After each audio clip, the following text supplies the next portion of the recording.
कछ न बसा।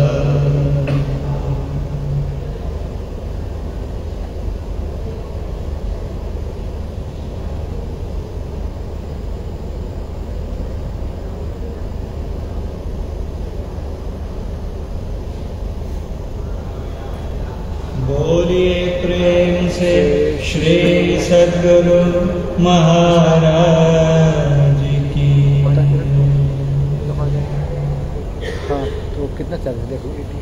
हाँ चलेगा बाद में फिर लगा दें। समवेत समादरणीय सत्संग प्रेमी वृंद, वैसे तो प्रत्येक शनिवार को हम लोग संध्या 7 बजे से लेकर 9, सवा 9 बजे तक साप्ताहिक सत्संग रिंग सेंट्रल पर ऑनलाइन किया करते हैं। लेकिन आज शनिवार न होने के बावजूद हम लोग संत मत के इस सत्संग में एकत्रित हैं, तो इसका एक विशेष कारण है। आप में से लगभग सबों को ज्ञात होगा कि आज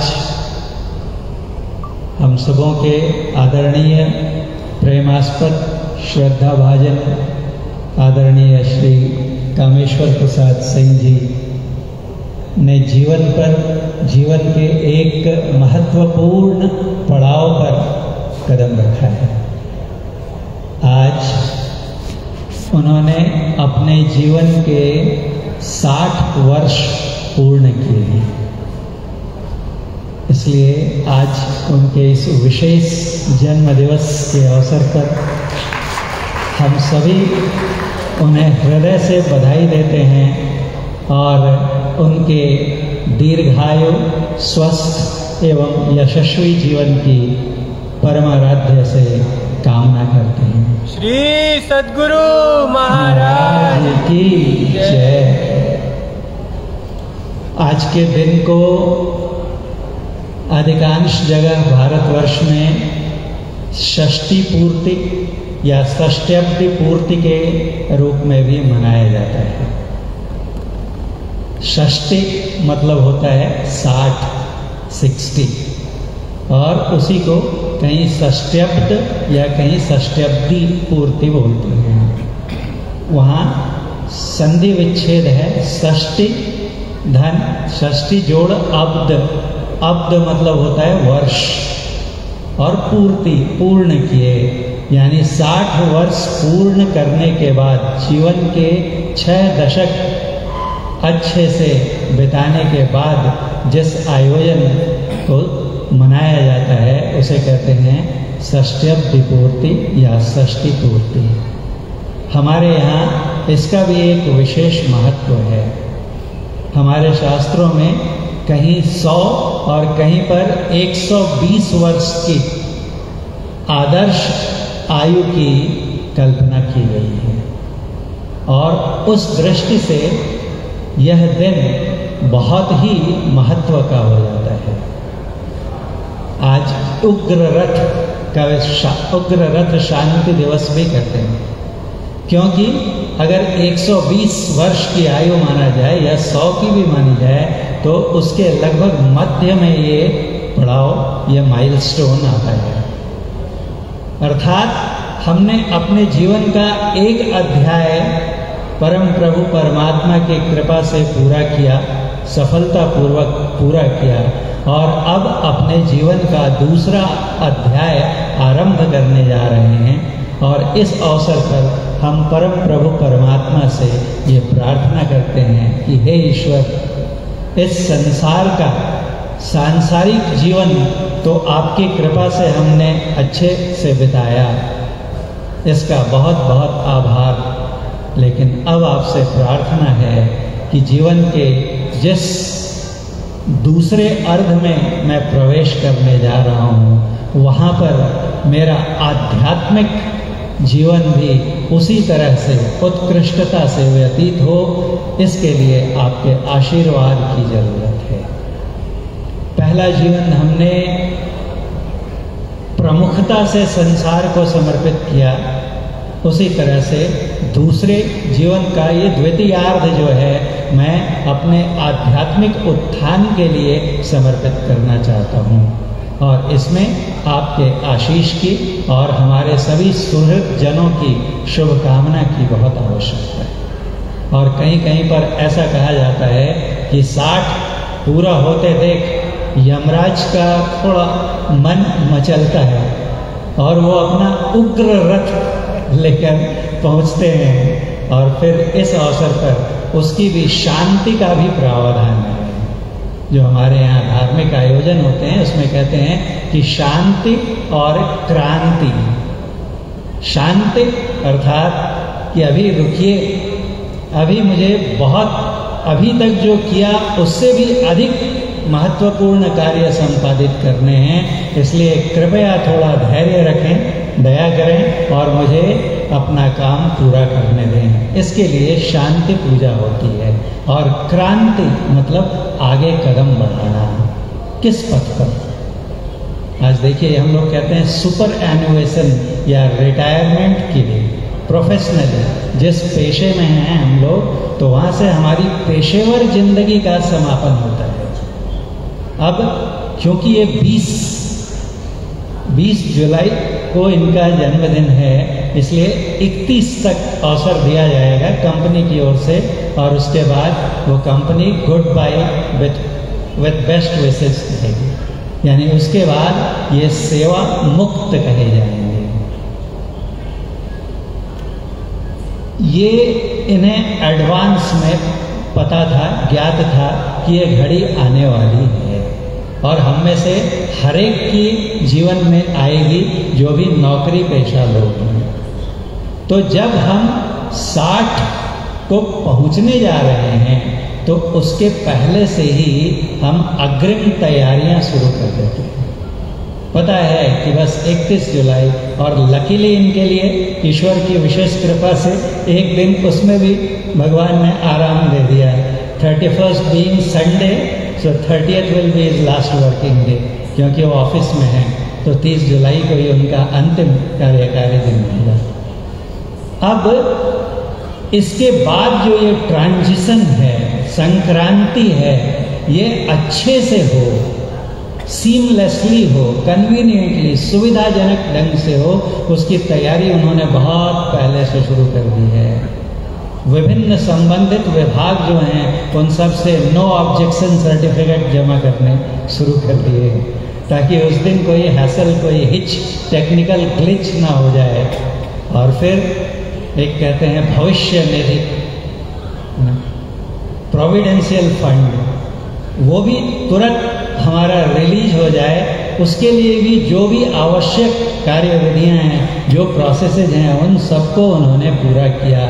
इसके अलावा ग्रेच्युटी है, भविष्य में आने वाली मेडिकल बेनिफिट्स हैं, इनके लिए जो भी फॉर्मेलिटीज़ हैं, औपचारिकताएं हैं, उनको बहुत दक्ष तरीके से पूर्ण करके, और अब वो आज निश्चिंत हैं कि अब कोई कंटक मेरे मार्ग में नहीं है। बिल्कुल सुविधाजनक और सुगम तरीके से मैं अपने जीवन के द्वितीय अध्याय में पदार्पण करूँगा। उसकी पूरी तैयारी है। आगे क्या करना है, उसके लिए जो हमारी आवश्यकताएं होंगी, मासिक वेतन नहीं आएगा तब भी मेरा जीवन सुखमय हो सके, उसके लिए हमारी पहले की जो सेविंग्स हैं काम में आएंगी। और अब ये सब जो मिलने वाले हैं, earn leave, encashment, CPF, gratuity, इन सब से हम अपना भविष्य का जीवन सुखमय होना सुनिश्चित करते हैं। कितनी तैयारी, इतनी ही नहीं, ये तो अभी अपने घर से ही रह के ड्यूटी पर जाते थे, लेकिन बहुत से लोग कंपनी के क्वार्टर में रहते हैं। वो क्वार्टर भी खाली करना होता है। खाली करके कहाँ जाएंगे, उसकी भी व्यवस्था करनी होती है। जिसके बाद मैं कहाँ रहूँगा, कैसे रहूँगा, उसके लिए मैंने क्या समायोजन किया है। कितनी सारी चीज़ें देखिए हम लोग एडवांस में प्लानिंग करते हैं। क्यों? ताकि एक चैप्टर खत्म हो तो दूसरे में कोई कष्ट न हो, कोई विघ्न, कोई व्यवधान न हो। ये हमारे इस पेशेवर जीवन का एक भाग खत्म होता है। हम लोग यहाँ सत्संग में एकत्रित हैं। संत जन कहते हैं कि जितनी दत्त चित्तता के साथ, जितनी एकाग्रता के साथ, जितनी प्लानिंग के साथ तुम इस अपने सांसारिक जीवन के भविष्य की चिंता करते हो, इस शरीर के बचे हुए जीवन के सुखमय होने के लिए प्रबंध करते हो, याद रखो कि यह शरीर भी हमेशा सदा के लिए रहने वाला नहीं है। जैसे आज एक हमारी इनिंग्स, ज़्यादातर ऐसे में जो विशेष आती हैं, विश यू, पहले बोलते हैं congratulations on accomplishment of your first innings in a grand way and we wish and pray for equally bright second innings, यानी जीवन की दूसरी पारी के लिए भी हम शुभकामना करते हैं। संत महात्मा कहते हैं कि इस दूसरी पारी की तो बहुत चिंता करते हैं हम, लेकिन इस शरीर के बाद जो जीवन की दूसरी पारी शुरू होगी, उसके लिए क्या प्रबंध, क्या व्यवस्था की है हमने, कभी इस पर विचार किया है? या हम ये मान बैठे हैं कि हम अजर अमर हैं? कभी न कभी कोई कितना भी दीर्घजीवी हो, उसे इस संसार को अलविदा कहना पड़ता है। उसके बाद क्या? अगर हम ये मानते हैं कि इसके बाद का कोई जीवन ही नहीं है, तब फिर हमारे लिए महर्षि चारवाक का आदर्श है। जो मानते ही नहीं है कि कोई आफ्टर लाइफ है इसके बाद, तो उनके लिए महर्षि चारवाक जी कह गए हैं कि यावत जीवेत सुखम जीवेत ऋणम कृत्वा घृतम पिबेत भस्मीभूतस्य देहस्य कुतः पुनरागमन भवेत। कहते हैं कि जब तक जियो, सुख से, ऐश से जियो, मस्ती में जियो, और उसके लिए अगर कर्ज भी लेना पड़े, कहते हैं ऋणम कृत्वा, ऋण लेकर भी घी पियो, घृतम पिबेत, मतलब कि खूब लुत्फ उठाओ जीवन का। कर्ज लेके मर भी गए तो दूसरा कोई देते बैठेगा, तुमको क्या करना है? क्योंकि बाहर की कोई जिंदगी के बारे में वो कहते हैं भस्मीभूतस्य देहस्य, ये शरीर जब चिता पे रख के जला दिया जाएगा, भस्म हो जाएगा, राख हो जाएगा, कुतः पुनरागमन भवेत, इसका फिर से कहाँ आगमन होने वाला है? तो क्यों चिंता करते हो? Eat drink and B Mary, है ना? ये एक फिलॉसफी है। लेकिन हमारे में से एक बहुत बड़ा संप्रदाय है, वो ये मानता है कि this is not the end of it, ये जीवन का अंत नहीं है। मैं हर महीने पिछले सप्ताह भी चर्चा की थी, इन्हीं के वेस्टर्न कोलफील्ड्स के चंद्रपुर एरिया में एक जो नए रिक्रूट्स होते हैं, जो नई नौकरी जिन्हें मिलती है, उनके लिए एक ओरिएंटेशन प्रोग्राम होता है, जो चंद्रपुर एरिया में heavy earth moving machineries training institute Durgapur में है, वहाँ पर आयोजित किया जाता है, लगभग 15 दिनों का। उसमें 2 सत्र मुझे भी हमेशा वो निमंत्रित करते हैं, और मुझे जो विषय दिया जाता है उसमें रहता है quality of life and quality of life at work place. ये 2 विषय देते हैं। तो उसमें जब आरंभ करता हूँ ना, तो मैं कहता हूँ देखिए क्वालिटी ऑफ लाइफ, क्योंकि ये जनरल सामान्य विषय है, और इसके बाद इसका एक विशेष भाग है जो वर्क प्लेस पे, कार्यस्थल पे बिताते हैं, उस पे हम लोग बाद में चलेंगे। पहले quality of life in general देखते हैं, और फिर पूछता हूँ कि क्वालिटी और लाइफ, इन दोनों में से कोई शब्द आपके लिए नया है? तो कहते हैं नहीं, नो सर। फिर मैं बोलता हूँ कि व्हाट इज लाइफ, जीवन क्या है? तो थोड़ी देर के लिए तो चारों तरफ चुप्पी। फिर कोई कहता है लाइफ मतलब सर जीवन। मैंने कहा ये उसकी परिभाषा नहीं हुई, ये तो उसका आपने पर्यायवाची शब्द बता दिया हिंदी में। कोई उर्दू में जिंदगी बोलेगा, किसी दूसरी भाषा में कुछ और बोलेंगे, ये उसका अर्थ नहीं हुआ ना। फिर बहुत माथा पच्ची करने के बाद अक्सर उनमें से एक आध जरूर बोलते हैं कि सर पहली सांस और अंतिम सांस, इसके बीच में जो समय होता है, उस समय अवधि होती है, इसको बोलते हैं लाइफ। मैं कहता हूँ वेरी गुड, ये सही है। कि हमारे जन्म लेने से मृत्यु तक, मृत्यु पर्यंत जो टाइम स्पैन है उसको हम लोग जीवन कहकर जानते हैं, लेकिन ये भी सच नहीं है। क्यों? तो मैंने कहा, एक कोट पढ़ा था मैंने और मुझे बहुत अपील किया उसमें लिखा था कि the opposite of death is birth not life, life is eternal. कहते हैं कि मृत्यु का विपरीतार्थक शब्द जन्म है, जीवन नहीं, क्योंकि जीवन शाश्वत है, सनातन है। और फिर उन्हें कहता हूँ समझ में आई बात क्या?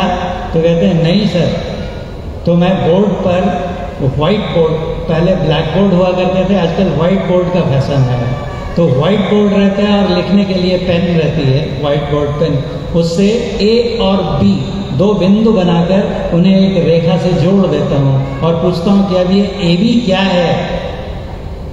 तो एकदम सबके उत्तर आते हैं रेखा, लाइन है सर ए बी। मैं पूछता हूँ थोड़ा पीछे चले जाइए आप लोग, 9वीं 10वीं में पढ़ा होगा, is it really called a line? क्या इसको रेखा कहते हैं या कुछ और है ये? बहुत बार नहीं बताते, लेकिन कभी कभी कोई बोलते हैं। ज़्यादातर महाराष्ट्रियन पॉपुलेशन रहती है तो उनमें से कोई बोलेंगे सर याला रेखाखंड मनते। रेखाखंड मतलब रेखाखंड। कहते हैं ये क्या है? तो लाइन सेगमेंट है, ये रेखा का एक खंड मतलब टुकड़ा है। तो मैंने बोला अगर ये रेखा का टुकड़ा है तो फिर रेखा कैसे बनेगी? तो कहते हैं फिर बी के आगे एक तीर वाली रेखा बनाते हैं और ए के आगे भी ए के पीछे एक एरो बनाते हैं, दोनों तरफ एरो बन गया, ए बी अब बी है। और अब पूछता हूं कि अब क्या है ए बी? तो कहता हाँ अब रेखा होगी सर। मैं बोला इस ए बी रेखा में और जो पहले बनाया था ए बी रेखा खंड, इनमें क्या अंतर है? तो कहते हैं सर ये अनंत है, बी की दिशा में आगे बढ़ते जाएं तो कहीं अंत नहीं होगा और ए की दिशा में बढ़ते चले जाएं तो भी कहीं अंत नहीं होगा, इसको बोलते हैं लाइन। मैं बोला एग्जैक्टली वैसे ही ये जिसे हम लोग जीवन कह के जानते हैं, अभी थोड़ी देर पहले आप रेखा कह रहे थे, वो रेखा नहीं रेखा खंड है। वैसे ही जिस 100 साल के 120 साल के लाइफ को हम लोग लाइफ कहकर जानते हैं, वो जीवन नहीं जीवन खंड है, लाइफ सेगमेंट है। जीवन इसके पहले भी था और जीवन इसके पश्चात भी रहता है। स्वामी विवेकानंद, उनका नाम हम में से हर लोग जानते हैं, लगभग हर एक भारतीय जानता है। जब वो अमेरिका यात्रा पर गए थे, उन्हें वर्ल्ड पार्लियामेंट ऑफ रिलीजन्स में सनातन धर्म का प्रतिनिधित्व करने के लिए बुलाया गया था। कथा हम लोग जानते हैं, उस समय असल में इनको बुलाया भी नहीं गया था। अगर आप लोग जानते होंगे तो he was not invited to represent Sanatan Dharma और वैदिक धर्म। ये तो अकस्मात घट गया ईश्वरीय कृपा से, क्योंकि ये भारत भ्रमण करते करते दक्षिण भारत पहुँचे, वहाँ कन्याकुमारी में समुद्र में छलांग लगाई, तैरते हुए उसकी थोड़ी दूर पर समुद्र के अंदर एक पहाड़ी है, उस पर गए और वहाँ पर 3 दिन बैठकर मेडिटेशन किया, जिसे हम लोग आज विवेकानंद रॉक के नाम से जानते हैं, और वो एक टूरिस्ट स्पॉट हो गया है। वहाँ पर 3 दिनों तक वहाँ साधना की। हम शिप से जाते हैं, वो तैर कर गए और वापस आए और चेन्नई, अब जो चेन्नई है उस समय मद्रास हुआ करता था, वहाँ पर जाकर अपने व्याख्यान दिए, प्रवचन दिए। और उसमें श्रोताओं में से 2 वहाँ के राजघराने के लोग थे, किंगली फैमिली से थे।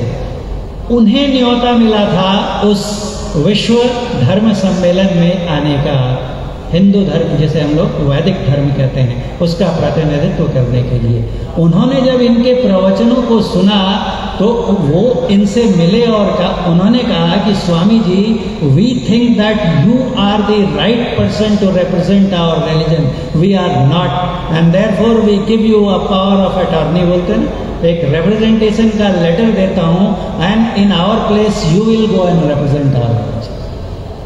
तो देखिए ना, हम बोलते हैं कि मेरे मन कुछ और है, विधना के कुछ और। Man proposes, God disposes।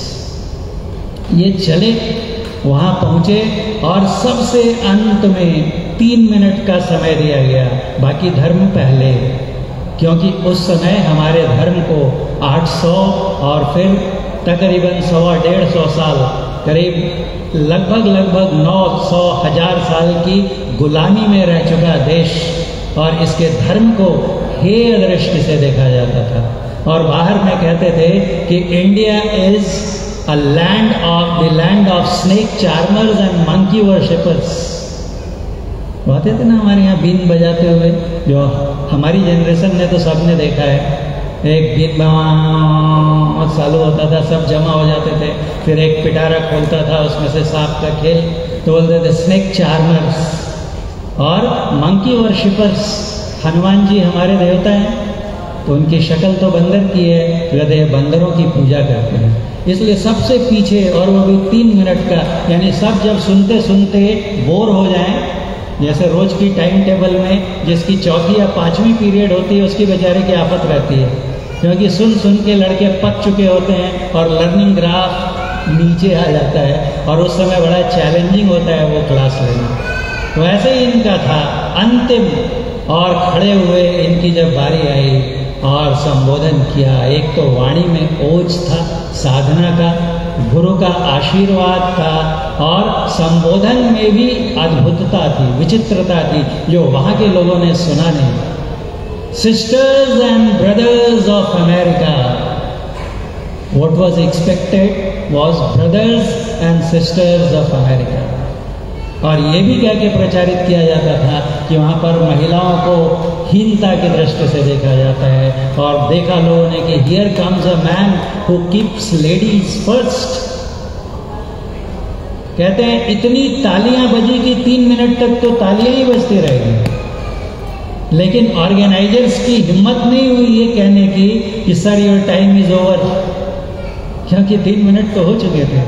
जो जनता का उत्साह देखा, और उसके बाद बहुत लंबा संबोधन नहीं दिया, लेकिन उस एक एड्रेस ने उन्हें पॉपुलर कर दिया ऑल ओवर यूएसए इन इंटेलेक्चुअल सर्कल्स। और एक बार की बात है कि ऐसे ही घूम रहे थे, वेशभूषा परिधान तो कुछ अजीबो गरीब था ही देश के उस विश्व के उस भाग के लिए, एक लंबा चोंगे जैसा, एक धोती आड़ी टेढ़ी होगी, एक पगड़ी लपेटी हुई, तो कुछ मनचले युवक आ रहे थे, ये टहल रहे थे। इनको देखा तो बोला रे ये कहाँ से कार्टून आया, मन में ऐसा सोचा होगा, ले चलो थोड़ा इनका मजा लेते हैं। सामने रास्ता रोका इनका और कहा mister from where are you. इन्होंने उत्तर में प्रश्न पूछा, from where you are I want to know, आप कहाँ से हैं। बच्चों ने कहा obviously we are from United States of America, where else, हम लोग यही अमेरिका से हैं। विवेकानंद जी ने कहा and where were you before you came to USA, जब आप अमेरिका में आए इसके पहले कहाँ थे आप। अब तो उनकी बुद्धि चकराने लगी, ये कैसा सवाल हुआ। उनमें से एक ने अपनी बुद्धि लगाई और कहता है कि इन माई मदर्स वूम, मेरी माँ के गर्भ में। इन्होंने कहा and before that non plussed. अब कुछ बोलते ना एट योर विट्स एंड, अब कुछ सूझे ही नहीं, अब क्या कहूँ इनको। इन्होंने कहा I come from that land of immortality, मैं उस अमरत्व के देश से आता हूँ और आप भी उसी अमरता की संतान हो। जीवन शाश्वत है, सनातन है। हमारे यहाँ तो बहुत स्पष्टता से इसका वर्णन है, क्योंकि पुनर्जन्म का सिद्धांत यहाँ पर बहुत दृढ़ता के साथ माना जाता है। लेकिन जो तथाकथित इसे न मानने वाले धर्म भी हैं, वहाँ भी आप देखेंगे कि इसकी मान्यता है।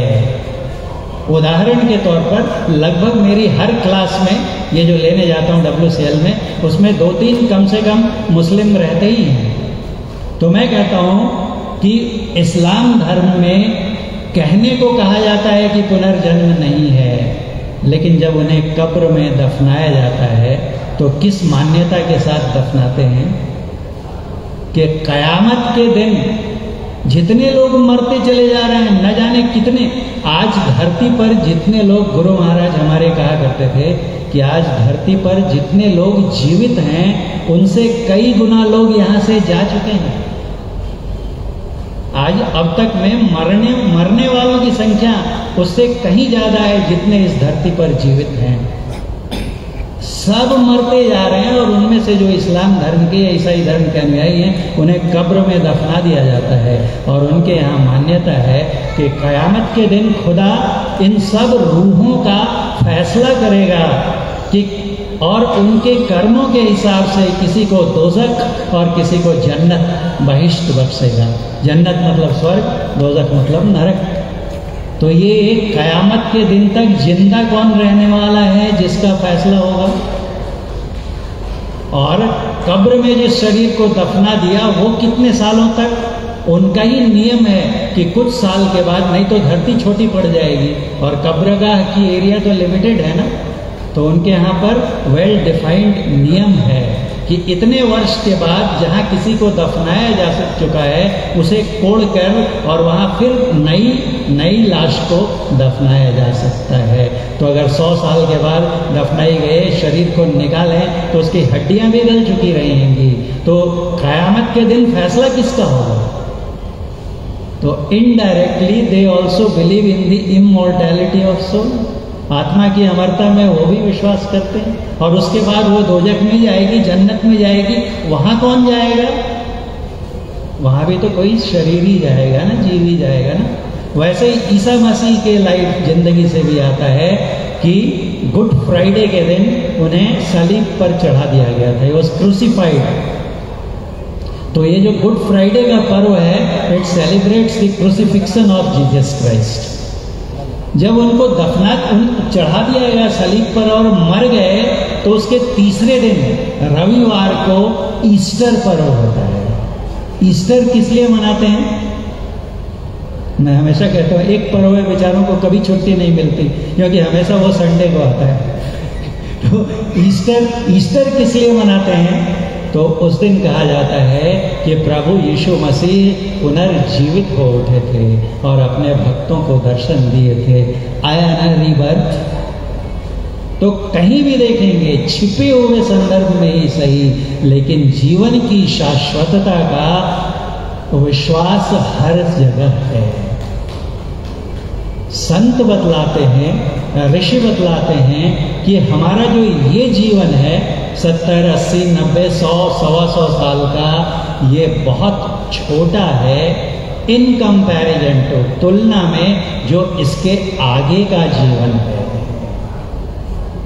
इस जीवन के लिए तो हमने बहुत प्रयास किए, इसके बाद जो बचा हुआ जीवन है उसके लिए हमने क्या व्यवस्था की है।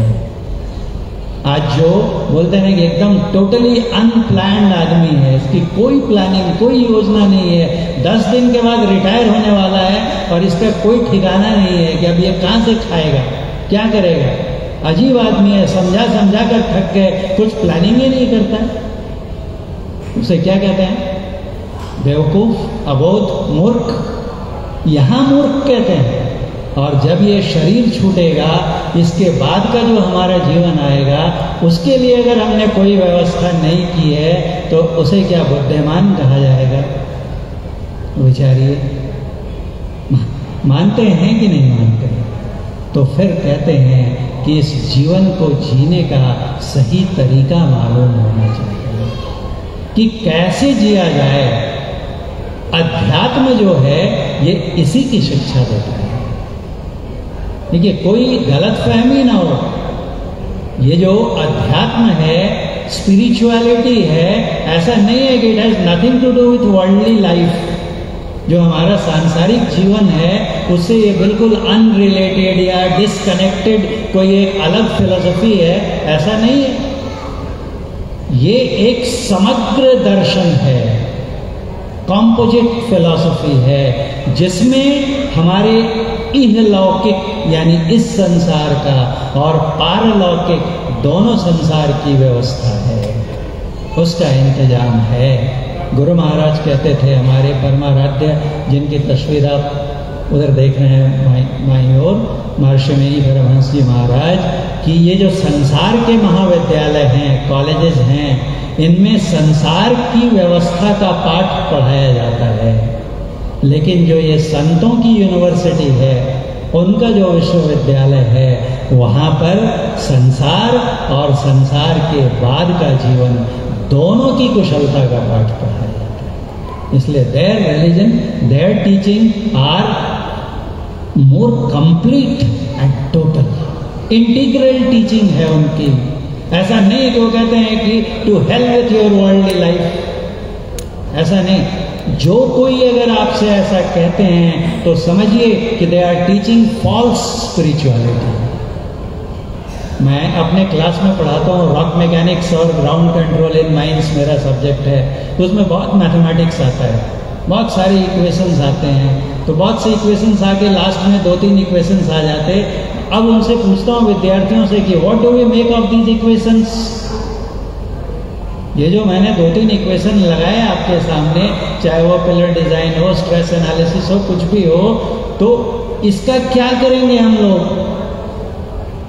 Okay, they are totally useless if they don't give you any information, if they don't tell you, help you in any way how to carry out, how to conduct your mining practices efficiently.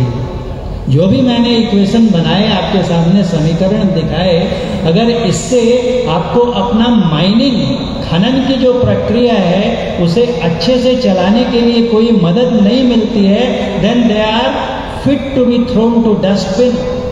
कचरे में फेंकने लायक equations हैं वो, क्योंकि I am not here to show my mathematical prowess और genius कि मुझे sir को तो अरे कैलकुलस भी आता है, डिफरेंशियल इक्वेशन भी आते, पार्शियल डिफरेंशियल इक्वेशन भी आते, स्टैटिस्टिकल, नहीं, ये सब टूल्स हैं। और टूल किस लिए होता है, औजार किस लिए होता है? कि उससे हमारा कोई व्यावहारिक उद्देश्य सिद्ध हो। तो वैसे ही वो मैथमेटिकल इक्वेशंस अनुपयोगी हैं, यूजलेस हैं, अगर वो हमारे माइनिंग टेक्नोलॉजी में कोई सहायता नहीं करते। वैसे ही वो अध्यात्म में कहता हूँ यूजलेस है, जो हमें हमारे इस जीवन को कैसा जिया जाए उसकी शिक्षा नहीं देता है। अगर हम ये जीवन ही ठीक से बिताना नहीं सीखेंगे तो जो दूसरी क्रिया है वो तो इससे भी क्लिष्ट है, और वो इस पर भी निर्भर करती है कि हम यहाँ पर कैसे रहते हैं। अगर मैं सत्य के मार्ग पर नहीं हूँ, अगर मैं कर्तव्य के मार्ग पर नहीं हूँ, अगर मैं सेवा के मार्ग पर नहीं हूँ, अगर मैं परोपकार के मार्ग पर नहीं हूँ, अगर मैं सदाचार के मार्ग पर नहीं हूँ, तो ये संसार तो बिगड़ेगा ही। लोग मुझे झूठा, भ्रष्टाचारी, व्यभिचारी कहकर हमारी उपेक्षा, अपमान तो करेंगे ही। ऐसे व्यक्ति का अध्यात्म के क्षेत्र में एक कदम आगे बढ़ पाना असंभव है, एक कदम आगे बढ़। इसलिए एक अल गजाली सूफी फकीर हुए, उन्होंने कहा कि बेईमानी की कमाई खाकर जीवन बिताना और इबादत की राह पर तरक्की की ख्वाहिश रखना पानी पर इमारत खड़ा करने के बराबर है। अगर हम लोग पानी पे मकान बना सकते क्या? उसके लिए सुदृढ़ जमीन चाहिए, फाउंडेशन चाहिए। जितनी नींव मजबूत होगी उतना ही महल विशाल और भव्य होगा। अगर फाउंडेशन कमजोर है तो देखते हैं आए दिन हर वर्षा ऋतु में कहीं ना कहीं से हमें मिलता है यहाँ की मकान गिर गई, वहाँ की। क्यों? तो उनका स्ट्रक्चर ही वीक है। वैसे ही अगर हमारा जीवन सदाचार समन्वित नहीं है तो बिल्कुल पक्का यकीन रखिए कि आप अध्यात्म में एक डग आगे नहीं बढ़ सकते। इसलिए संत कहते हैं कि सदाचार पहली प्री कंडीशन है, प्राथमिक शर्त है अगर तुम आगे बढ़ना चाहते हो। हमारे यहाँ भोजन तक की भी, भोजन का जो सिद्धांत बताया गया है उसमें कहते हैं हित भुक, मित भुक और रित भुक। हमारा आर्ष वचन है। हित भुक मतलब कि हम समझें कि कौन सा भोजन, कौन सा आहार मेरे हित का है, किसको खाने से मेरा शरीर और मेरा मन स्वस्थ रहेगा? शरीर स्वस्थ रहेगा तो मन स्वस्थ रहेगा, क्योंकि अंग्रेजी की कहावत है, a sound mind resides in a sound body. अगर बॉडी अनसाउंड है तो माइंड भी अनसाउंड होगा। तो इसलिए हमारा जो आहार है वो पवित्र हो, अल्पाहार हो, संयत कंट्रोल्ड डाइट हो और ऋत भुक्त, ये बहुत महत्वपूर्ण है। सच्चाई की कमाई से अर्जित किया हुआ भोजन वो हमारे तन और मन दोनों को शक्ति, दोनों को पुष्टि, दोनों को स्फूर्ति प्रदान करता है। इसलिए आचरण की पवित्रता तो चाहिए। इसलिए जो अध्यात्म मैंने कहा ये कंप्लीट टीचिंग है, ये हमारे पूरे जीवन को सुदृढ़ बनाता है, इस जीवन को भी और आगे के जीवन को भी। अभी आपने सुना हमारे आदरणीय कामेश्वर जी ने श्री रामचरितमानस से प्रसंग सुनाया, भगवान श्री राम का उपदेश सुनाया। भगवान श्री राम हमारे भारत का आदर्श है। महात्मा गांधी जी जब स्वाधीनता का युद्ध लड़ रहे थे, स्वतंत्रता संग्राम में भाग ले रहे थे, तो उनकी परिकल्पना क्या थी?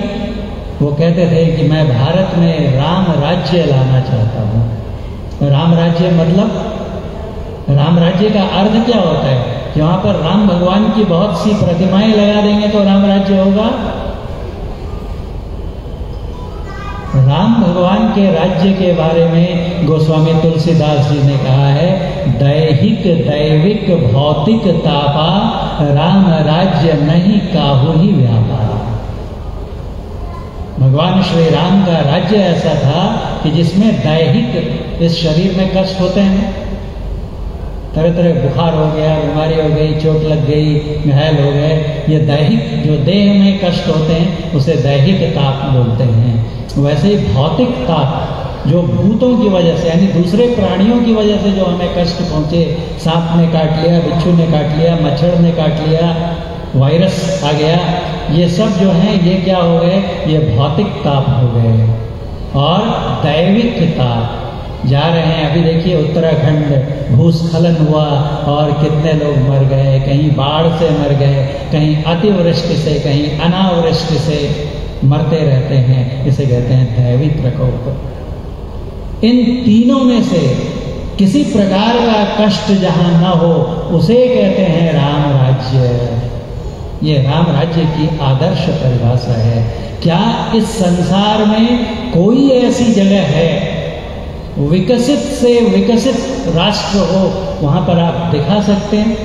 अभी देखिए जापान पूरी दुनिया में जाना जाता है ना अपनी तकनीकी और आर्थिक प्रगति के लिए, और वहाँ के भूतपूर्व प्रधानमंत्री, सबने हमने न्यूज़ देखा, बहुत मार्मिक था, शिंजो आबे जी, कैसे आतताइयों ने उनकी गोली मारकर हत्या कर दी।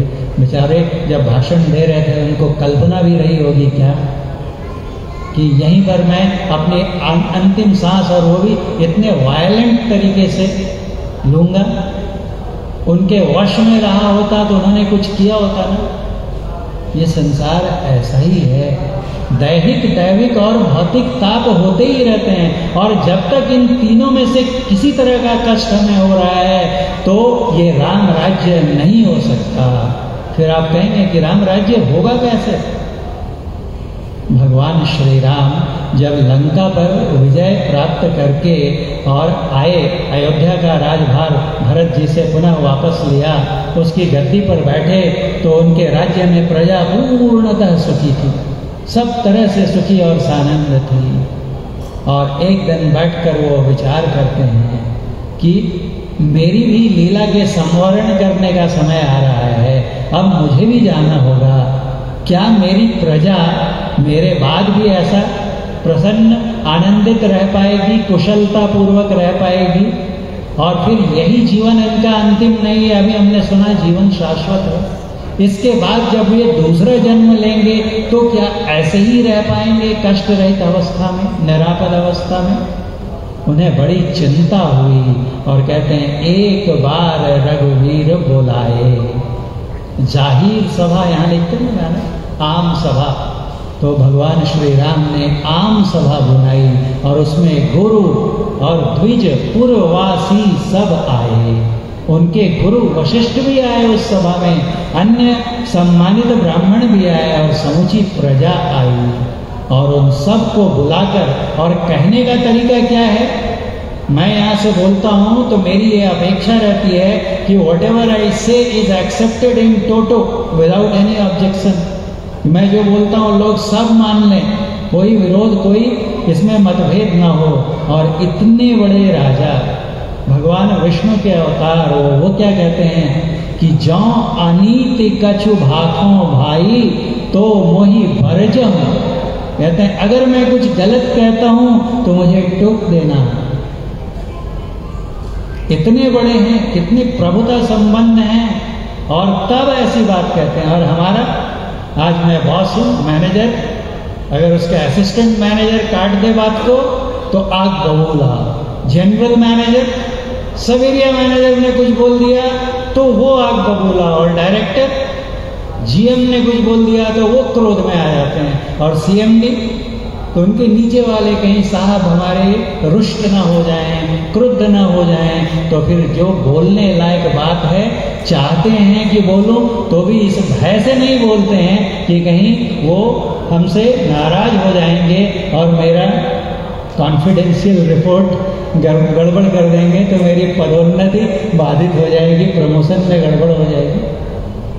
गोस्वामी तुलसीदास जी ने लिखा है कि सचिव, वैद्य और गुरु, सचिव मतलब जो सलाह दे, मंत्री कहते हैं, मंत्री किसको कहते हैं, राजा के मंत्री हुआ करते थे। मंत्री मतलब जो मंत्रणा दे, जो एडवाइस दे उसे कहते हैं मंत्री। उसका काम ही है सही सलाह देना। जैसे विभीषण ने रावण को दी थी, लात मारने के बाद फिर से दी, और जब किसी तरह से नहीं माना तो उन्होंने कहा कि मुझे जो समझ में आता था आपके हित में मैंने कहा, आप नहीं मानते तो मुझे क्षमा करें, मैं जाता हूँ। सचिव, वैद्य और वैद्य, आजकल वैद्य डॉक्टर्स भी हो गए। अगर क्लाइंट जो है बहुत ज़्यादा हाई पोस्ट वाला है तो कहता है कि सर ये दवा ये बहुत गड़बड़ है, कुछ दूसरा लिख दो। पंडित जी आए और बोलते हैं यजमान अगर मोटे हैं तो ऑब्जेक्शन लेते हैं, नहीं है ना उसका तरीका, है ना। तो वैद्य, डॉक्टर और गुरु अगर बोलते हैं कि प्रिय बोल ही, अगर ये प्रिय बातें करते हैं, मन को सुहाने वाली बातें कहते हैं, भय आस, भय से और आशा से। भय कि मेरा कुछ अहित कर देंगे, और आशा कि अगर मैं ऐसा नहीं बोलूँगा तो मेरा फायदा कराएंगे। इसके चलते अगर ये तीनों झूठ बोलते हैं तो फिर कहते हैं कि ऐसे राज्य, ऐसे धर्म और ऐसे शरीर के स्वास्थ्य का शीघ्र विनाश निश्चित। ये सिद्धांत है।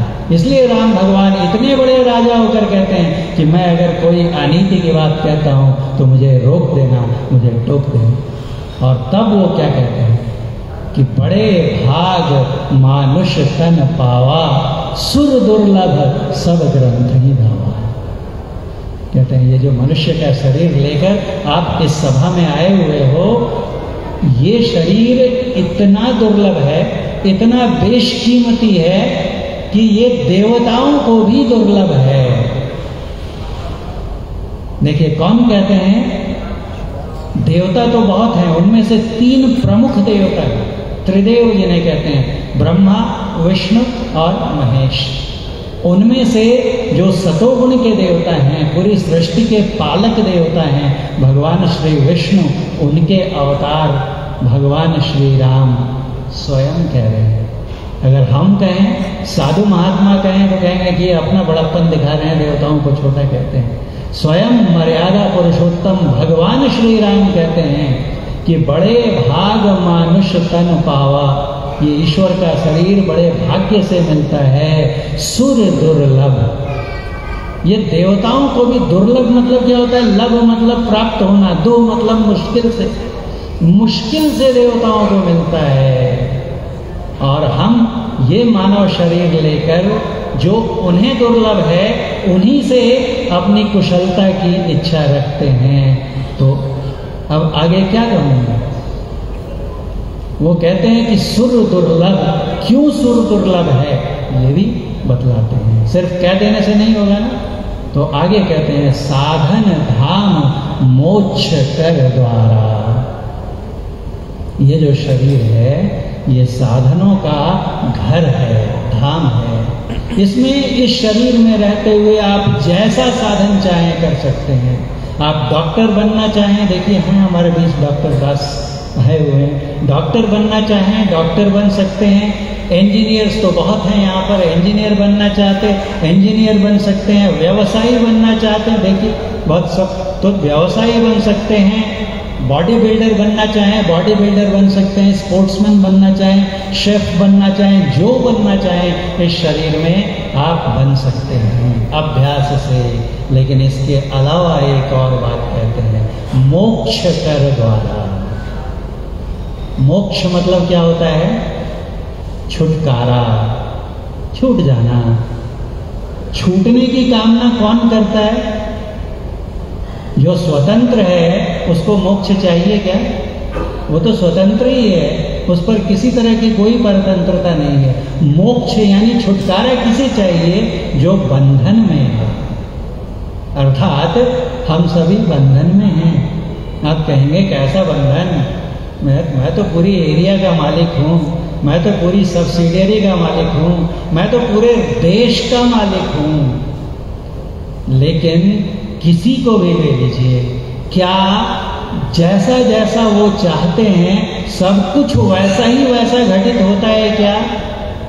कि अप्रत्याशित अयाचित उनके भी जीवन में कुछ आता है? कोई बीमार होना चाहता है क्या? कोई बूढ़ा होना चाहता है क्या? कोई पदच्युत होना चाहता है क्या? ऐसा भी देखा गया है। लास्ट में आते हुए इतना इग्नोमिनियस एंड होता है कि उसकी कल्पना नहीं करते। बेइज्जती के साथ बड़े बेआबरू होकर तेरे कूचे से हम निकले, ऐसा भी होता देखा जाता है। एक प्रधानमंत्री बन गए, अब वो कभी उस कुर्सी को छोड़ना चाहते हैं क्या? लेकिन कभी न कभी हर चुनाव तो हारते ही हैं। अर्थात हर कोई यहाँ पर किसी न किसी प्रकार के बंधन में है। सबसे बड़ा बंधन कि हम में से कोई मरना नहीं चाहता है, फिर भी चाहे न चाहे मरना तो पड़ेगा। और उस पे भी क्या, तो कब मरना पड़ेगा ये भी नहीं मालूम। अभी हट्टे कट्ठे हैं और अभी यहाँ से घर जाने के क्रम में ही पता नहीं, अभी बैठे बड़ा यहाँ व्याख्यान दे रहा हूँ, पता नहीं अगले क्षण क्या है ना। बहुत से देखिए हमारे आदरणीय भूतपूर्व राष्ट्रपति डॉक्टर APJ अब्दुल कलाम है ना, आसाम में कहाँ मैनेजमेंट प्रोफेशनल्स को लेक्चर दे रहे थे। और वहीं पर हालांकि उनकी इच्छा थी, उन्होंने बोला था कि these farewell journey should be short.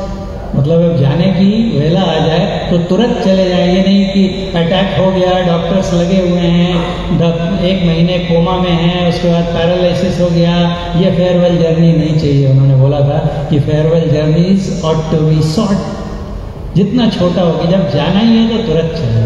लेकिन सोचा होगा क्या? मुझे याद है एक बार बहुत साल पहले न्यूज़ देखा था, केरल में एक साइंटिस्ट की कॉन्फ्रेंस हो रही थी और उसमें जैसे कुर्सी पर बैठे हुए हैं ना, ऐसे एक साइंटिस्ट स्पीच दे रहे थे और बोलते बोलते अचानक ऐसे पीछे झुक गए। पहले तो किन्हीं को कुछ समझ में नहीं आया, समझे और उठाकर ले गए, तब तक मैसिव कार्डियक अरेस्ट। तो हम चाहें न चाहें हमारी इच्छा के खिलाफ हमें यहाँ से कूच करना ही होता है। ये है परतंत्रता। भगवान श्री राम कहते हैं कि इससे जाना, आना और जाना, और चले गए तो निश्चिंत हो गए, ऐसा नहीं है। चले गए फिर आना पड़ेगा किए हुए कर्मों का भोग करने के लिए। तो ये कितनी बार आते जाते रहेंगे? ये कभी तो चक्र जितनी बार आते हैं उतनी बार सुख भी मिलता है, दुख भी मिलता है। जब दुख आता है तो कितना छटपटाते हैं हम लोग। कोई दुख नहीं चाहता है, हर प्राणी सुख चाहता है। तो कहते हैं कि इस दुख सुख के चक्र से अगर छुटकारा पाना चाहते हो सदा के लिए, तो ये मनुष्य शरीर ही एकमात्र जरिया है जिसमें मोक्ष कर द्वारा, मोक्ष का दरवाजा है जो देवताओं के पास भी नहीं है। इसलिए आपने कई कथाएं सुनी होंगी घनघोर कठोर तपस्या की, सुने ना? कभी इस राक्षस ने, कभी भगीरथ जी ने, कभी मनु शतरूपा जी ने, सुर असुर मनुष्य सब लोगों ने कठोर तपस्याएं की हैं। हमारे पुराण भरे पड़े हैं ऐसे उदाहरणों से।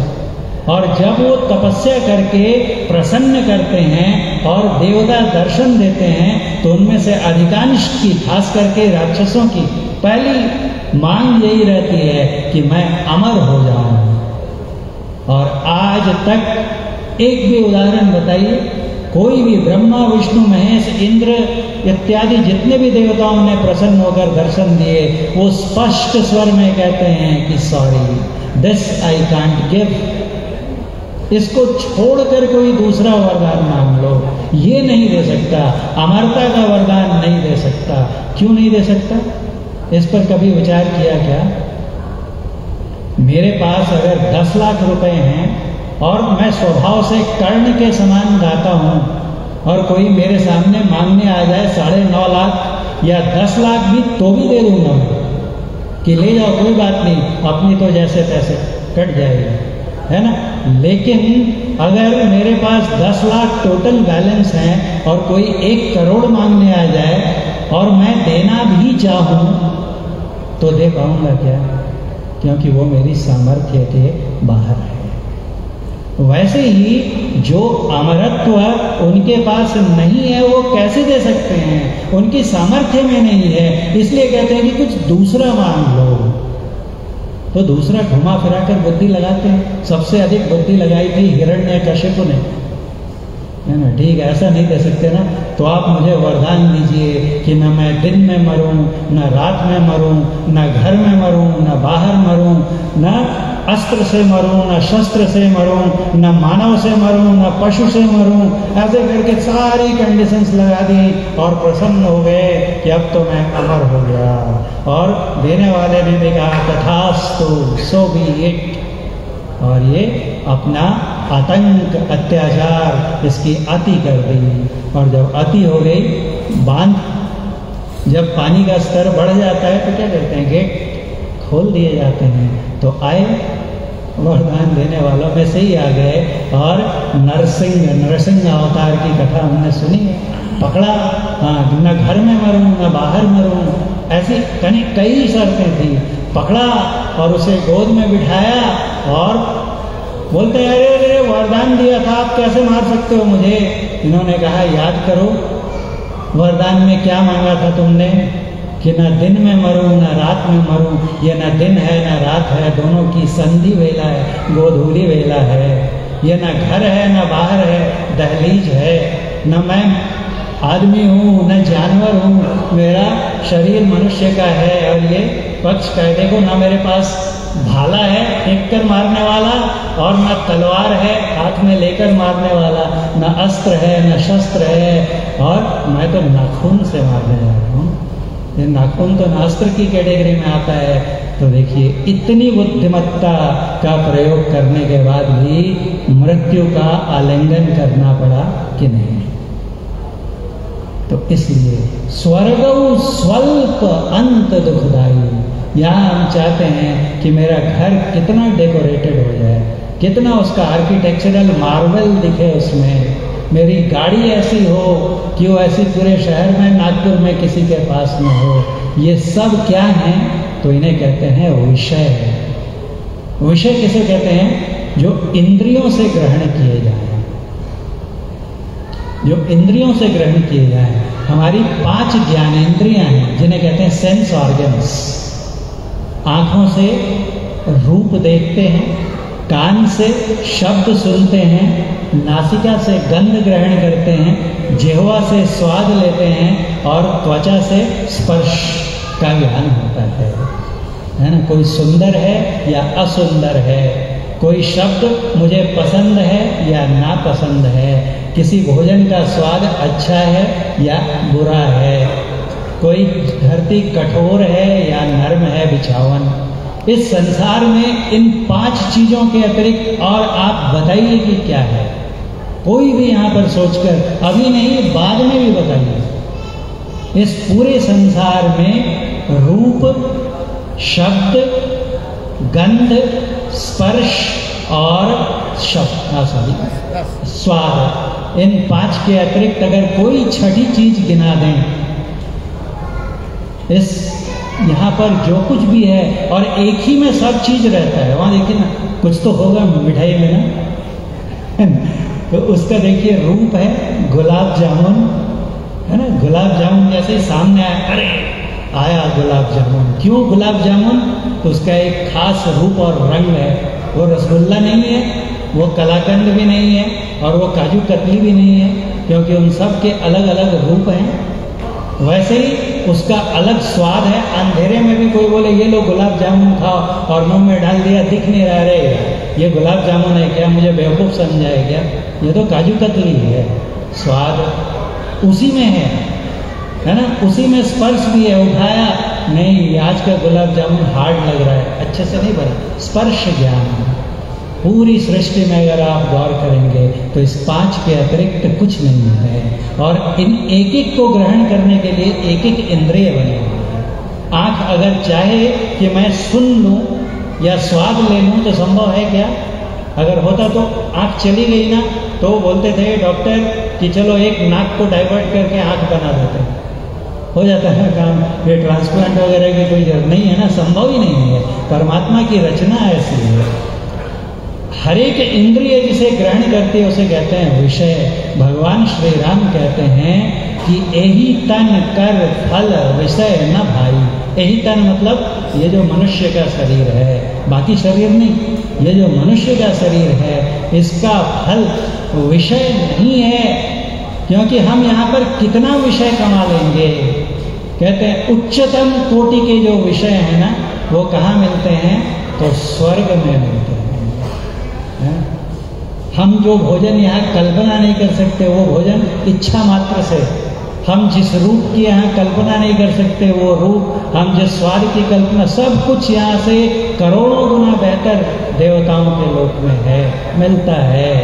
तो इसलिए कहते हैं, इसलिए ना हम लोगों की कल्पना, कोई मर गया तो उनके बाद हम लोग नारकीय बोलते हैं क्या? दुष्ट भी मरा हो तो स्वर्गीय बोलते हैं ना, क्योंकि हमारी तमन्ना है, हमारी अभिलाषा रहती है कि मरने के बाद कोई कहाँ जाए तो स्वर्ग में जाए, है ना। ये हमारी एक आदर्श, इसलिए सबको स्वर्ग, स्वर्गीय, गोलोकवासी, वैकुंठवासी, ऐसा ही कुछ कुछ नाम देते हैं ना हम लोग, क्योंकि लगता है कि वहाँ बहुत उत्कृष्ट कोटि के सुख है। जो आतंकवादी जिनको ब्रेन वॉश किया जाता है ना, उनको भी आप पढ़ेंगे, उनको सिखलाया जाता है कि जाओ तुम मर जाओ, सुसाइड बॉम्बर बन जाओ, है ना, जिहादी बन जाओ। याद रखना यहाँ कोई सुख नहीं है। यहाँ जब मर के जाओगे तो अल्लाह तुम्हें क्या देगा? तो जन्नत देगा, जहाँ ऐसी हूरें मिलेंगी कि यहाँ तो कुछ भी नहीं है। जन्नत कहें स्वर्ग कहें कोई फर्क नहीं है। तो वहाँ पर, या हमारे क्रिश्चियंस उसे हेवन बोलते हैं, एक ही बात है, शब्द अलग अलग, भाषा के शब्द अलग अलग हैं। भगवान श्री राम कहते हैं कि स्वर्ग स्वल्प, अल्प मतलब होता है थोड़ा, और उसमें भी लगाया सु। स्वर्ग भी अगर मिल सके तो वह थोड़ा सा है। जो आज इंद्र बने हुए हैं, ये अपने मन से नहीं, सारे देवताओं के ग्रंथ से, श्रीमद् भागवत पुराण में आप पढ़कर देखिए। भगवान श्री कृष्ण एक बार वो और माता रुक्मिणी बैठे हुए हैं, और अनायास भगवान श्री कृष्ण मुस्कुरा उठते हैं। जो मुस्कुराते हैं तो रुक्मिणी मां नजर दौड़ाती हैं इधर उधर, कहीं कुछ दिखाई नहीं देता है उन्हें। तो पूछती हैं कि नाथ आप मुस्कुराए क्यों? उन्होंने कहा अरे ऐसे ही मुस्कुराहट आ गई। नहीं बोले, आपका मुस्कुराना भी बिना किसी प्रयोजन के नहीं हो सकता, आपको बतलाना होगा कि क्यों मुस्कान आई आपके चेहरे पर। कहते छोड़ दो ना, क्या करोगी जानकर? नहीं बताइए। अब पत्नी हट तो देवता भी मान जाते हैं, हम लोगों को मानना पड़े तो कोई बड़ी बात नहीं है। तो कहते हैं कि देखो ये जो चींटा, माकोड़ा बोलते ना मराठी में, माकोड़ा, ये जो चींटा देख रही हो धरती पर रेंग रहा है। उन्होंने कहा जी देख रही हूँ। कहते हैं कि ये अपने पिछले किसी जन्म में इंद्र था। कितनी बड़ी बात है, सोच करके देखिए। देवेंद्र, देवताओं के भी स्वामी, सब देवताओं के राजा, स्वर्गाधिपति, स्वर्ग के स्वामी। और जैसे हम लोग बैंक बैलेंस जाते हैं बाहर में और वीज़ा ख़त्म हो जाता है हमारा, तो कहते हैं ना, now you have to be back from where you have come. जाना पड़ता है ना, बैंक बैलेंस ख़त्म हो गया तो चेक हमारा होगा ना डिसऑनर। तो वैसे ही कहते हैं, एक तो एक जगह, एक पुराण में तो लिखा हुआ है कि देवताओं के गले में एक माला दे दी जाती है फूल की, और एक एक फूल आहिस्ता आहिस्ता क्रम क्रम से सूखता चला जाता है, और जिस दिन अंतिम पुष्प सूख जाता है, मुरझा जाता है, उस दिन उन्हें स्वर्ग से वापस इस मर्त्य भुवन में आना पड़ता है। और जब आना पड़ता है तब ये भी आवश्यक नहीं कि फिर उन्हें मनुष्य शरीर मिलेगा। इसलिए कहा कि बड़े भाग मानुष तन पावा, सुर दुर्लभ सब ग्रंथि।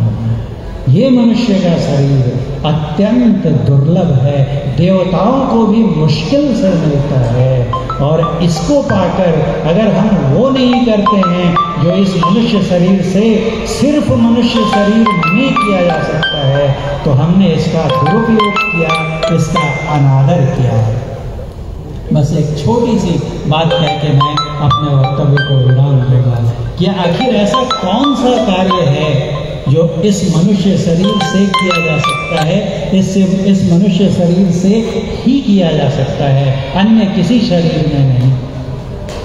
तो इस धरती पर अगर देखेंगे तो हमारे यहाँ एक सूक्ति है, क्या कहते हैं, आहार निद्रा भय मैथुनंच सामान्यमेतत् पशुभिः नराणाम। कहते हैं आहार मतलब भोजन, निद्रा सो जाना, भय अज्ञात से डर लगना, भय होना, और मैथुन अपने समान दूसरी संतान का सृजन करना। ये कहते हैं सामान्य मतलब कॉमन है, किसमें, पशु भी है, एनिमल्स में, जानवरों में, और नराणाम मनुष्यों में, दोनों में सामान्य है। मेरे घर में तो मानो ऐसा लगता है चिड़िया घर बोलते हैं ना, तो सच में चिड़िया घर ही बन गया हमारे घर।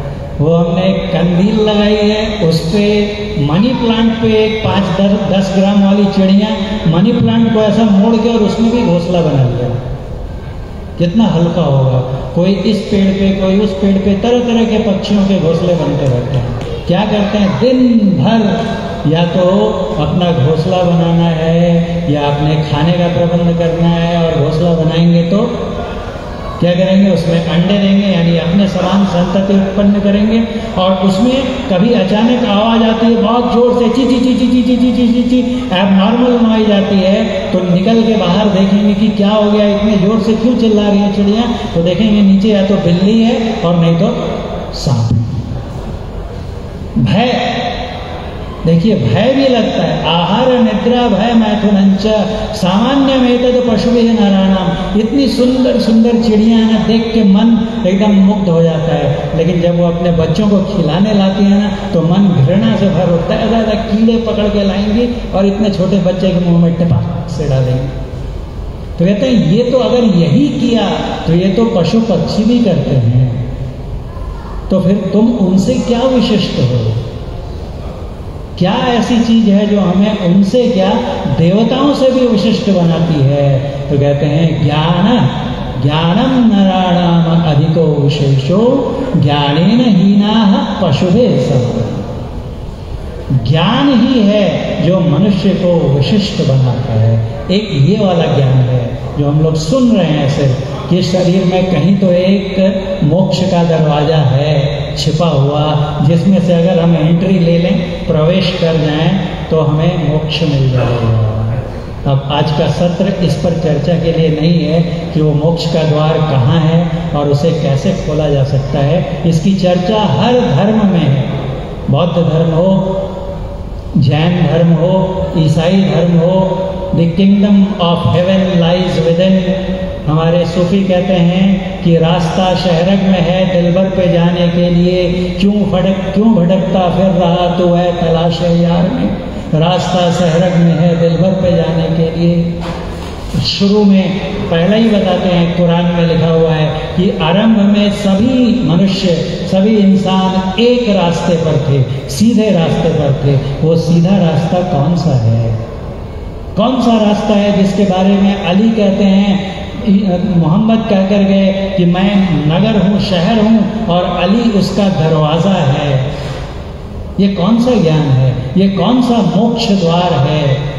जो भगवान बुद्ध ने भी वही कहा कि तुम्हारे अंदर में डिट्ठो सी गहकारक, कहते हैं घर के बनाने वाले, मैंने तुझे देख लिया, पुनः गेहम न कहासी, अब तुम ये शरीर फिर नहीं बना सकते, अब मैं नहीं फंसने वाला हूँ इसमें।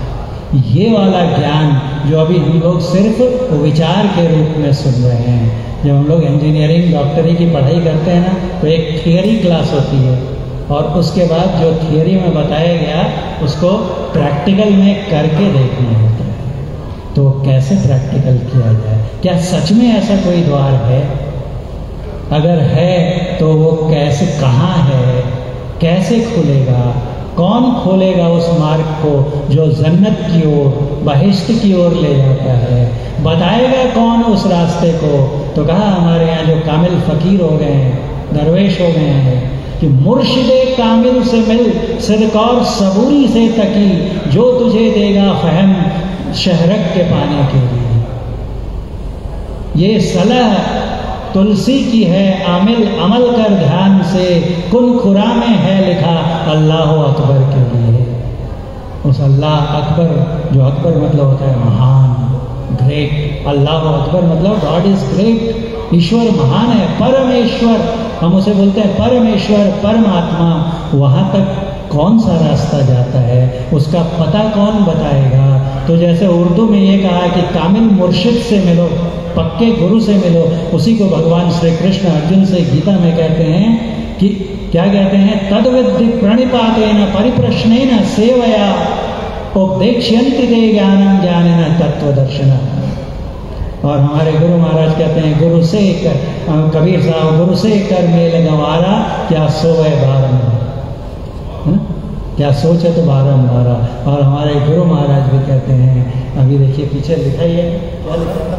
संत मता विनुगति नहीं। इस संत में संत आते हैं, सेंट आते हैं, अरहंत आते हैं, बुद्ध आते हैं, फकीर आते हैं। हमारे यहाँ सबका समान रूप से आदर है। धम्म पद का पाठ होता है, बाइबल से पाठ होता है, कुरान से पाठ होता है, पुराण से पाठ होता है, गीता से पाठ होता है, क्योंकि जो सिखलाने वाले हैं उन सब का ज्ञान एक ही है। और जब तक उन संतों के मार्ग को हम नहीं पकड़ेंगे तो कहते हैं संत मता बिनु गति नहीं, सुनो सकल दे कान, ध्यान देकर सुनो, ज्यों चाहो उद्धार को। अगर अपना उद्धार चाहते हो, मोक्ष चाहते हो, तो संत की संतान बनो। संत की संतान बनो अर्थात हमारे गुरु महाराज तो सन्यासी थे, मॉन्क थे, उन्होंने विवाह ही नहीं किया तो उनकी संतान कैसे बनेंगे? अर्थात कहते हैं, देखिए बच्चा है और बोलते हैं अच्छा आप ही का बेटा है, अरे मेरा बेटा नहीं है। बोले ये क्यों नहीं? अरे नालायक, इससे अच्छा तो मैं बे औलादी था। क्यों भाई? क्योंकि मेरा कहना नहीं मानता है। कहना नहीं मानता है तो क्या कहते हैं? कुछ कहते हैं इसके नाम से मैंने गंगा नहा लिया, क्या क्या कहते हैं, इसे मैं बेदखल करता हूँ। क्यों करता हूँ? क्योंकि जो मेरे कहे पर नहीं चलता है, मेरी बात नहीं मानता है, वो मेरी संतान कहलाने योग्य नहीं है। संत संतान कौन बनेगा? जो संतों की कही राह पर, जो फकीरों के कहे राह पर चलेगा, वही उनकी संतान है, वही उनकी औलाद है। तो कभी गुरु कृपा से कोई दूसरा सत्र हमें मिला यहाँ पर, तो हम लोग चर्चा करेंगे कि आखिर वो कौन सा मुक्ति का द्वार है जिसके बारे में भगवान श्री राम कहते हैं कि अगर इस मनुष्य शरीर को पाकर तुमने उस मोक्ष का द्वार नहीं खोला, अपनी मुक्ति सुनिश्चित नहीं की, तो क्या होगे? तो कहते हैं कि ते परत्र दुख पाओगे। वो परत्र मतलब दूसरी जगह, दूसरी जगह मतलब ये अभी तो जॉब से रिटायर हुए, कुछ दिनों में जिंदगी से रिटायर होना पड़ेगा, तब जो परत्र परलोक दूसरी जगह जाओगे, वहाँ सुख में जाओगे कि दुख में जाओगे। गुरु महाराज कहते थे बड़ी चिंता की बात है कि कहाँ जाना है, कैसे जाना है, इसकी कोई फिक्र नहीं, बेफिक्र क्या सोवत गफलत के मारे। गाफिल बने पड़े हैं। गफलत कहते हैं कि सत्य से अनजान रहना। कहाँ जाना होगा? कबीर साहब कहते हैं कि एक तो अंधेरी कोठरी जामे दिया न बाती हो और बहिया पकड़े जम ले चले। वहाँ कहते हैं कोई संग न साथी। जब यमराज यमदूत पकड़ कर ले जाएंगे तो सारे सगे संबंधी, कितने भी हम अंबानी हों या अभी देखिए जापान के प्रधानमंत्री हों या अमेरिका के राष्ट्रपति हों, जब प्रयाण की वेला आएगी ना तो सारी सामर्थ्य, सारा प्रभुत्व, सिकंदर जब गया दुनिया से दोनों हाथ खाली थे, दुनिया के बेस्ट डॉक्टर्स टीम में थे और बोला मुझे सिर्फ इतनी सांसें दे दो कि मैं यहाँ से जाकर यूनान अपनी माँ को देख सकूं और उसके चरणों को का बोशा ले सकूं। और सारे डॉक्टर, वैद्य, हकीम ने बोला सॉरी वी कांट हेल्प। और तब उन्होंने बोला कि मेरी पूरी दौलत बिखेर दो रास्ते में, मेरे ताबूत के ऊपर रख देना और मेरे दोनों हाथ बाहर कर देना ताकि लोग देख सकें। और सारे वैद्य मेरा जनाजा उठाएंगे, हकीम लुकमान, कि लोग देखें कि इतने वैद्य हकीम लुकमान मिलकर भी एक जिंदगी, चंद सांसें नहीं बख्श सकते। और तब कहा, और दोनों हाथ बताएंगे कि यहाँ संसार में आते हैं तो हाथ तो लेकर आते हैं, खाली हाथ ही आते हैं, लेकिन जब जाने लगते हैं तो ये हाथ भी यहीं छोड़कर जाना पड़ता है। कैसी बेबसी है ये! बेबसी नहीं, इस बेबसी से छूटना नहीं चाहते हम, उसी का रास्ता बतलाने आते हैं संत। और अगली बार कभी होगा तो हम लोग देखेंगे कि हमें पछताना ना पड़े। जो पोस्ट रिटायरमेंट बेनिफिट्स की बात करते हैं तो इस लाइफ से जब रिटायर करेंगे तो उसके लिए हमारी क्या अरेंजमेंट है, क्या मैनेजमेंट है, इस पर भी चर्चा करना जरूरी है। नहीं तो जो हमारी प्रोग्रेस है, जो हमारी सुख है, हमारा सुख है, ये शॉर्ट लिव्ड होगा, क्षण भंगुर होगा। और इसके बाद का जो अनंत जीवन है वो बिल्कुल अनसर्टेन है, कहाँ जाना पड़ेगा कोई ठिकाना नहीं। इसलिए हम सबों को चाहिए कि संसार का काम अच्छे से करते हुए थोड़ा जीवन का समय इस सत्संग के लिए निकालें, जिसमें हमारे ही फायदे की जो बातें, मैंने जो कहा इनमें से एक भी मेरा ज्ञान नहीं है। मैं किसी लायक नहीं हूँ कि आपको कोई ज्ञान दे सकूँ।